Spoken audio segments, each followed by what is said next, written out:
Sir, അഫ്ഗാനിസ്ഥാന്റെ വിദേശകാര്യമന്ത്രി ഇന്ത്യയിൽ ഇപ്പോൾ സന്ദർശനം നടത്തിക്കൊണ്ടിരിക്കുകയാണ്. ഈ സമയത്ത് അഫ്ഗാനിസ്ഥാനിൽ, അതായത് കാബൂളിന് മുകളിൽ വലിയ ആക്രമണം നടത്തി. കാബൂളിൽ ആക്രമണം നടത്തണമെങ്കിൽ അതിന് പിന്നിൽ പാക് തന്ത്രമായിരിക്കില്ലേ? അതായത് ഇന്നലെ അഫ്ഗാനിസ്ഥാന്റെ വിദേശകാര്യമന്ത്രി ആമിർ ഖാൻ മുത്തക്കി ഇന്ത്യയിലെത്തിയിട്ടുണ്ട്. 8 ദിവസം അദ്ദേഹം ഇന്ത്യയിലുണ്ടാവും. അദ്ദേഹം 8 ദിവസം എന്ന് പറഞ്ഞു കഴിഞ്ഞാൽ ഒരുപാട് സമയമുണ്ടല്ലോ. അതെ, ഒരുപാട് ചർച്ചകൾ നടത്താനുണ്ട്. അദ്ദേഹം മോദിയെ കാണുമോ എന്നുള്ള കാര്യത്തിൽ ഇപ്പോൾ വ്യക്തതയില്ല. കാണാൻ സാധ്യതയുണ്ടെന്നാണ് തോന്നുന്നത്.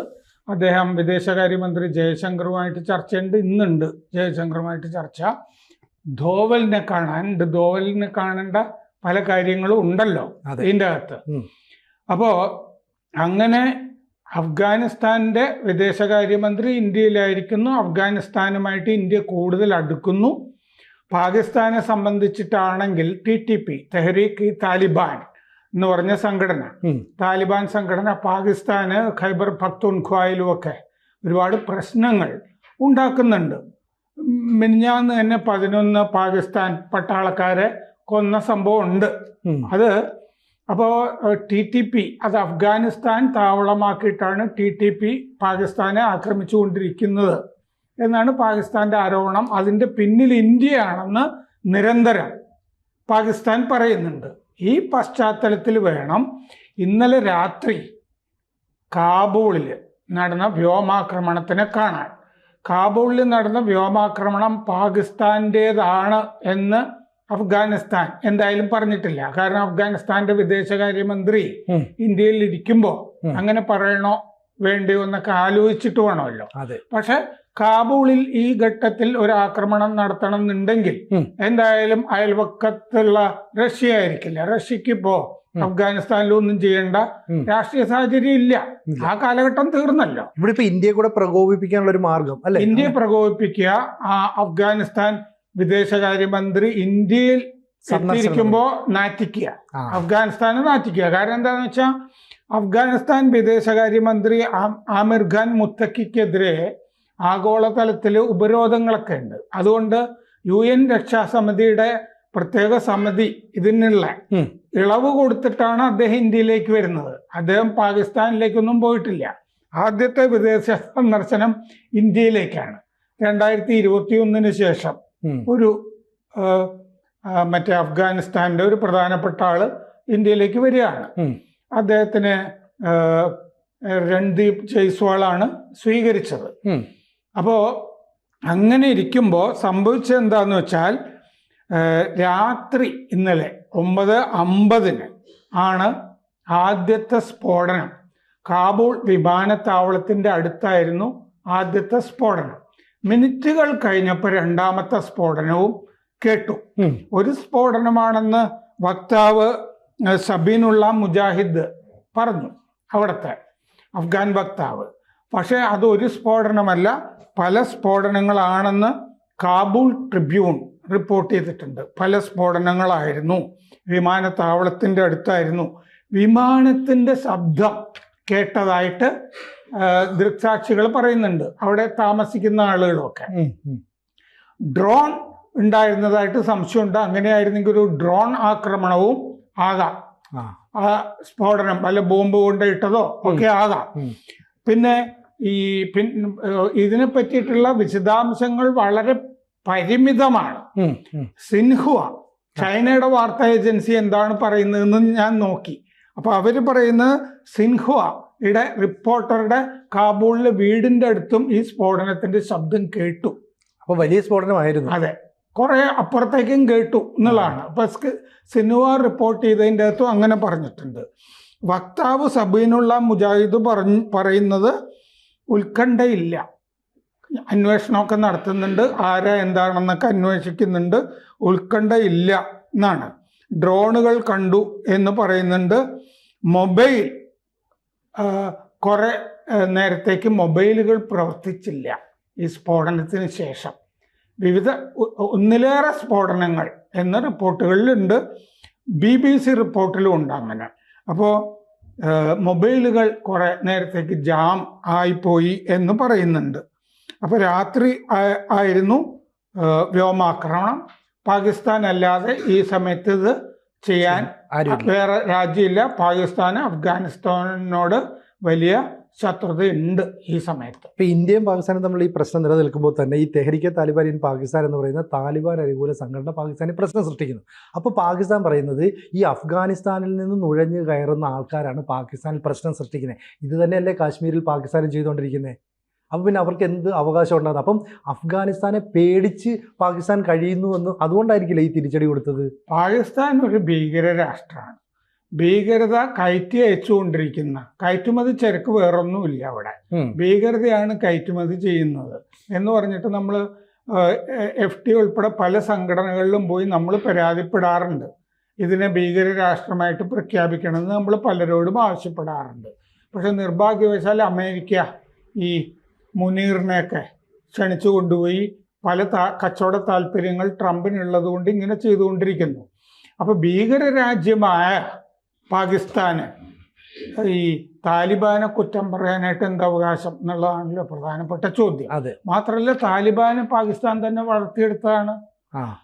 സോവിയറ്റ് യൂണിയന്റെ അധിനിവേശ കാലത്ത് അല്ലേ, അതെ, മറ്റേ ഫൈറ്റ് ചെയ്യാൻ വേണ്ടി ഒരു ഭീകര സംഘടന ഉണ്ടാക്കിയതാണ്. പിന്നെ അവര് പാകിസ്ഥാനെതിരെ തിരിഞ്ഞു. അത് എന്താന്ന് വെച്ചാൽ ഖൈബർ പക്തൂൺഖ്വയില് ജയ്ഷെ മുഹമ്മദ്, മറ്റേ അതുപോലെ LET ലഷ്കർ-e തൈബ, അതായത് അവിടെ TTP ഉള്ളത് കൊണ്ട്, ഖൈബർ പക്തൂൺഖ്വയില് TTP ശക്തമായതുകൊണ്ട് ഇപ്പൊ അവിടെ പാകിസ്ഥാന്റെ ചാരസംഘടനയുടെ കൂടെ ISIയുടെ കൂടെ നിൽക്കുന്ന LETയെയും ലഷ്കർ-e തൈബയും ജയ്ഷെ മുഹമ്മദിനെയും അവിടെ താവളം കൊടുത്തിട്ട് വളർത്തിക്കൊണ്ടിരിക്കുകയാണ് പാകിസ്ഥാൻ.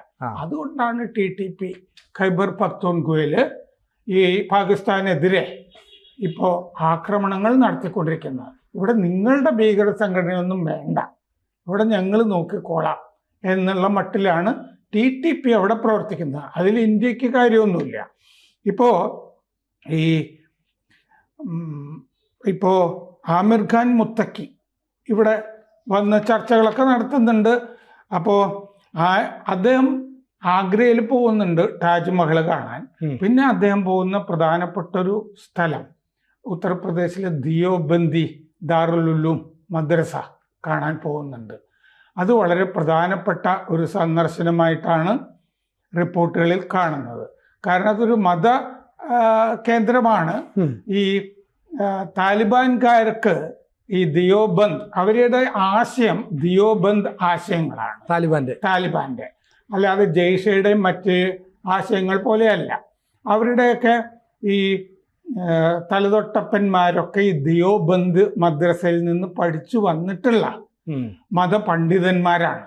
അപ്പോൾ ഇദ്ദേഹത്തിൻ്റെ ഈ ദിയോബന്ദിലെ സന്ദർശനത്തിന് ഒരു രാഷ്ട്രീയ പ്രാധാന്യം കൂടി ഉണ്ട് എന്നാണ് റിപ്പോർട്ടുകളിൽ കാണുന്നത്. കാരണം ഇന്ത്യ താലിബാനുമായിട്ട് അടുക്കുന്നു, താലിബാൻ രാഷ്ട്രവുമായിട്ട് അടുക്കുന്നു. അപ്പൊ അടുക്കുമ്പോൾ അവരുടെ വേരുകൾ ഇന്ത്യയില് ഉത്തർപ്രദേശിലെ ദിയോബന്ദ് മദ്രസയിലാണ് എന്നുള്ളത് കൂടുതൽ അവർക്ക് ബോധ്യപ്പെടുകയും കൂടുതൽ ബന്ധം ശക്തമാവുകയും വേണം എന്നാണ് ഇന്ത്യ ആഗ്രഹിക്കുന്നതെന്നാണ് റിപ്പോർട്ടുകളിൽ കാണുന്നത്. 1867 ഈ ദിയോബന്ദി ഇസ്ലാം നിലവിൽ വന്നത്. ആദ്യ മദ്രസ ആണത്. മുസ്ലിം യുവാക്കളെ പഠിപ്പിക്കുന്നത്, അവരുടെ ബോധനം നടക്കുന്നത് ഈ ദിയോബന്ദിൽ ആയിരുന്നു ആദ്യമായിട്ട്. പ്രത്യേകിച്ചും ഈ പഷ്തൂണുകൾക്ക്, അഫ്ഗാനിസ്ഥാനിലെയൊക്കെ ഗോത്രവർഗമാണല്ലോ, അവരുമൊക്കെ പഠിക്കുന്നത് അവിടെ വന്നിട്ടായിരുന്നു. അഫ്ഗാനിസ്ഥാൻ പാകിസ്ഥാൻ അതിർത്തിയിൽ നിന്നുള്ളവരുമൊക്കെ പഠിക്കാനായിട്ട് വന്നിരുന്നത് ഈ ദിയോബന്ദ് മദ്രസയിലാണ്. അപ്പോൾ ഇതൊരു ജിയോ പൊളിറ്റിക്കൽ പ്രാധാന്യം ഈ ദിയോബന്ദ് സന്ദർശനം ഇദ്ദേഹത്തിൻ്റെ അതിനുണ്ട് എന്ന് റിപ്പോർട്ടുകളിൽ വരുന്നുണ്ട്. അപ്പോൾ ഇത് സ്പിരിച്വൽ ഡിപ്ലോമസി എന്നാണ് അതിന് പറയുന്നത്, ഒരു ആത്മീയ നയതന്ത്രം അദ്ദേഹത്തിന് ദിയോബന്ദ് കാണാനായിട്ട് അയക്കുക എന്നുള്ളത്.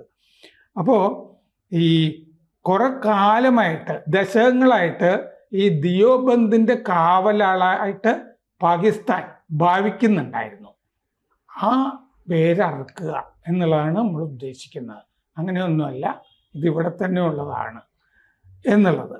അപ്പോൾ താലിബാനെയൊക്കെ കുറെ കാലം കാത്തുകൊണ്ടിരുന്നൊക്കെ ഞങ്ങളാണ് അതിൻ്റെ കാവലാൾ എന്നൊക്കെ പാകിസ്ഥാൻ ഭാവിക്കുന്നത് വിച്ഛേദിക്കുക. താലിബാന്റെ വേരുകൾ പാകിസ്ഥാനിലല്ല, ഇവിടെ തന്നെയാണ്, ദിയോബന്ദിലാണ് എന്നുള്ളതാണ്. മാത്രമല്ല പാകിസ്ഥാനെ ആശ്രയിക്കുക എന്നുള്ളത് താലിബാനും വേണ്ടാന്ന് വെച്ച് കഴിഞ്ഞു. ഇപ്പൊ കൂടുതലായിട്ട് താലിബാൻ റഷ്യ, ചൈന, ഇറാൻ, പിന്നെ ഇന്ത്യ, ഈ രാജ്യങ്ങളോട് ആണ് കൂടുതൽ അടുത്തുകൊണ്ടിരിക്കുന്നത്, സംസാരിച്ചുകൊണ്ടിരിക്കുന്നത്. അതാണ് ഈ സന്ദർശനത്തിനുള്ള പ്രാധാന്യം. അപ്പോൾ കഴിഞ്ഞ കുറച്ച് കാലമായിട്ട് ഈ അഫ്ഗാനിസ്ഥാനുമായിട്ട് ഇന്ത്യയാണല്ലോ നല്ല ബന്ധം പുലർത്തുന്നത്. കാരണം താലിബാൻ എന്ന് പറയുന്ന സംഘടനയെ നമ്മൾ ഔദ്യോഗികമായി അംഗീകരിച്ചില്ലെങ്കിലും അവിടുത്തെ മന്ത്രിമാരുമായിട്ട് കൂടിക്കാഴ്ച നടത്തുന്നു. അവർക്ക് വേണ്ട നമ്മളൊരു പ്രതിനിധിയെ മുംബൈയിൽ വെച്ചിട്ടുണ്ട്. ഉണ്ട്. കൂടാതെ ഈ ഖത്തർ മോദിയോട് പറഞ്ഞിരുന്നു, ഞങ്ങൾ വേണമെങ്കിൽ ഒരു പ്രതിനിധിയെ ഇവിടുത്തെ ഒരു മന്ത്രിയുടെ ബന്ധുവിനെയോ മറ്റോ തരാം, ഒരു സ്റ്റുഡൻ്റ് ആണ് എന്ന് പറഞ്ഞിരുന്നു. അപ്പൊ ആ സ്റ്റുഡൻ്റ് ആണോ എന്ന് എനിക്കറിയില്ല, പ്രതിനിധി ഒരു വിദ്യാർത്ഥി തന്നെയാണ്. ഉണ്ടല്ലേ.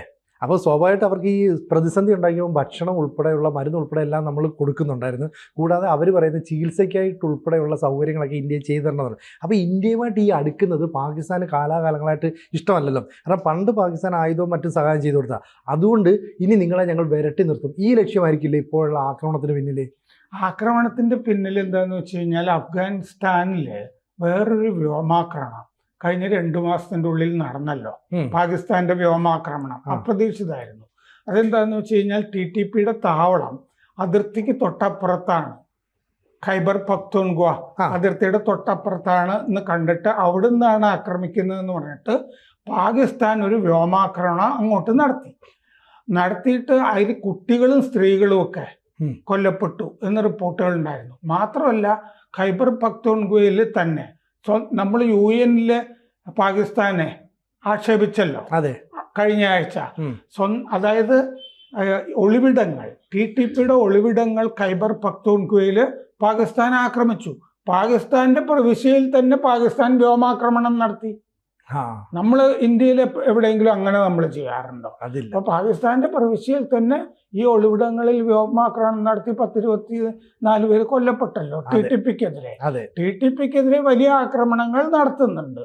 അപ്പോൾ താലിബാന്റെ വലിയ നേതാവ് ഇന്ത്യയായിട്ട് അടുക്കാനായിട്ട് ഇന്ത്യയിൽ വന്നപ്പോൾ ഒരു പണി കൊടുക്കാം എന്ന് വിചാരിച്ച് കാബൂളിൽ നടത്തിയതാണ് ഇന്നത്തെ രാത്രിയിലെ വ്യോമാക്രമണം. കൂടുതൽ വാർത്തകളും വിശേഷങ്ങളും നിങ്ങളിലേക്ക് എത്താൻ ABC മലയാളം സബ്സ്ക്രൈബ് ചെയ്യുക, ബെൽ ബട്ടണും അമർത്തുക.